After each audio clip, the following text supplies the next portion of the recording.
The city parking manager says the city writes the most parking tickets downtown. Just this morning, this parking lot was dry. Now it's underwater, and the Parks Department says by tomorrow morning, it could be over my head. Trunk release button. Most models glow in the dark.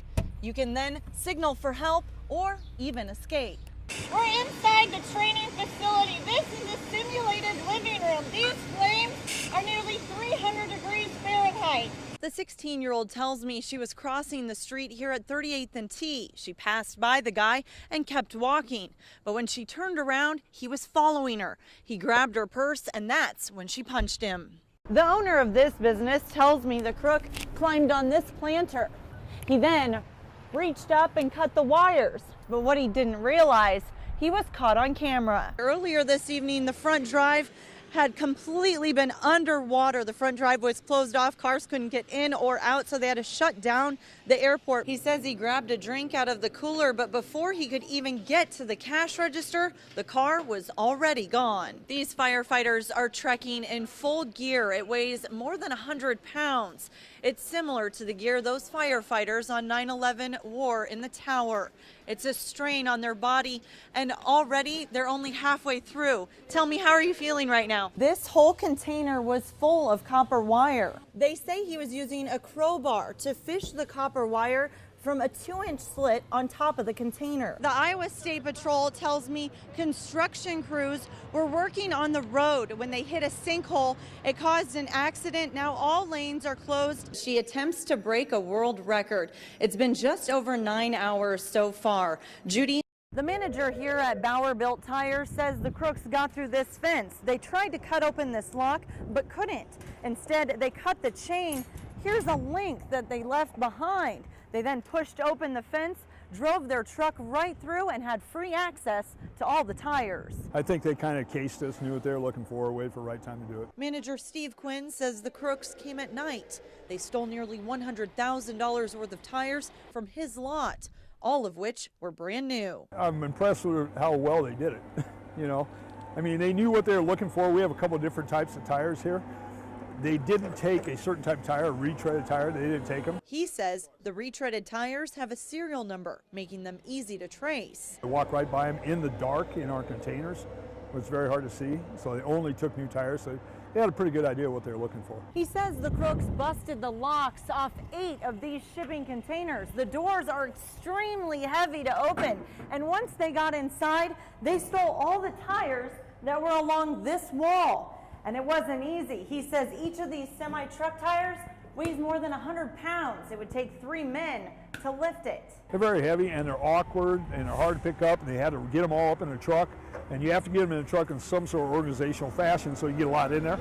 You know, they had to be here an hour. To top it off, the crooks knew what they were doing. You can't really see it behind these tires, but there's a fence that they cut a hole through.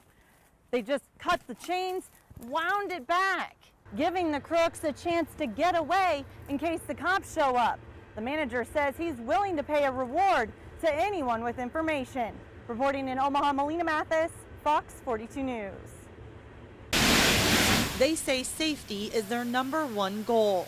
That's why the Cooper Nuclear Power Plant's fire brigade trains every year. We could, have any kind of a fire that you might find in an industrial facility, and so we need to show the fire brigade those kinds of fires and how to deal with those, any and all kinds of fires. You never know what could happen from a fire, so that's why we're doing this. I wanted to see firsthand what these firefighters go through. So after jumping into a pair of spare overalls, lacing up my boots, strapping on an oxygen tank. Is that all my air? Okay. There's just one breath left. And fitting my helmet. This is the best day ever.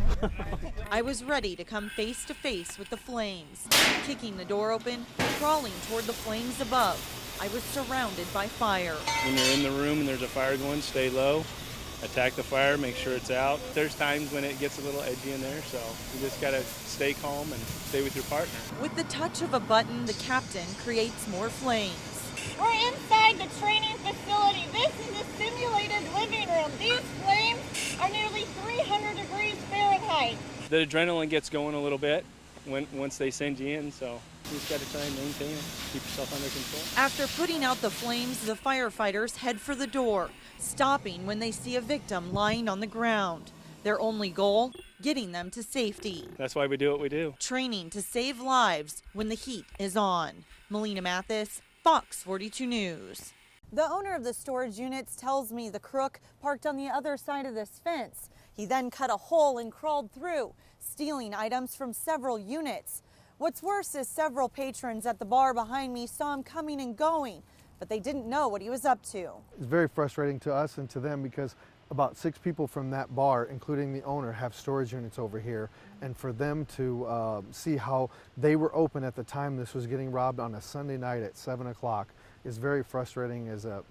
I've got cameras everywhere on this place.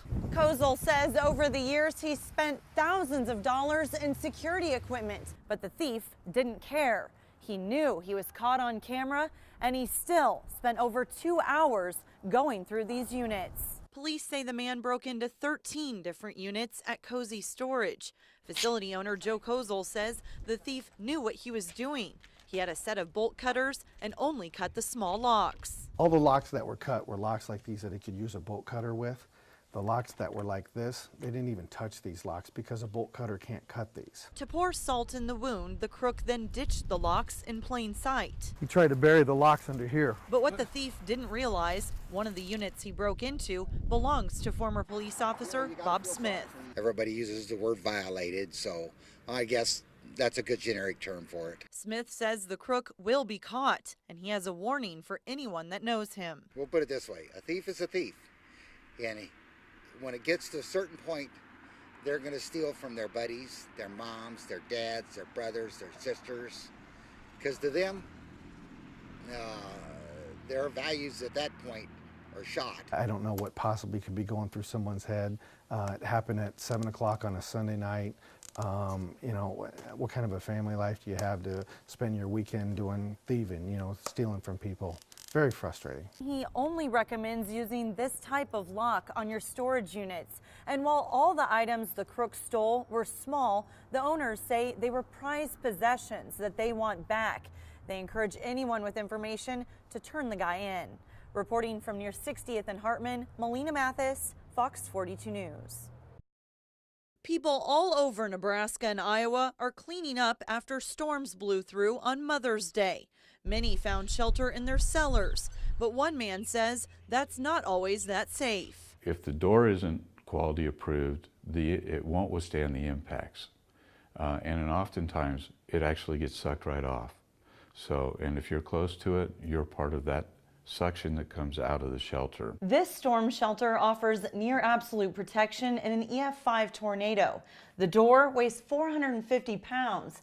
Nothing is coming through this door when severe weather strikes. The old adage that our home is our castle, tornadoes don't look at it that way. He says sales of storm shelters have more than doubled since the weekend, and the spike in sales has also caused an increase in people trying to take advantage of others. The folks that are calling about shelters are telling us stories of folks that they've called that have offered shelters online for a very small amount of money compared to what a shelter normally costs, and then telling the folks that they can just put that shelter on a bed of sand in their backyard. He says the safest shelters are bolted to concrete. They've been tested for debris and wind impact. It'll withstand all of the impacts. We dropped 4,500 pounds of concrete on top of it. We've driven cars into the sides of them and destroyed the cars, dropped cars from 80 feet on top of them and bent the cars in half. This shelter can hold up to 8 people, and it isn't just for protecting against tornadoes. It can also be a panic room and bolts from the inside. This particular shelter will stop a .45 caliber at point blank range. So our large shelter with 1/4-inch steel will stop an M1 carbine at point blank range. While the storm shelters are meant to save your life, owner Jack Price says they don't have to be scary. You can customize them any way you'd like. This one, for example, has a TV, weather radio, and a telephone. Reporting in Sydney, Iowa, Melina Matthes, Fox 42 News.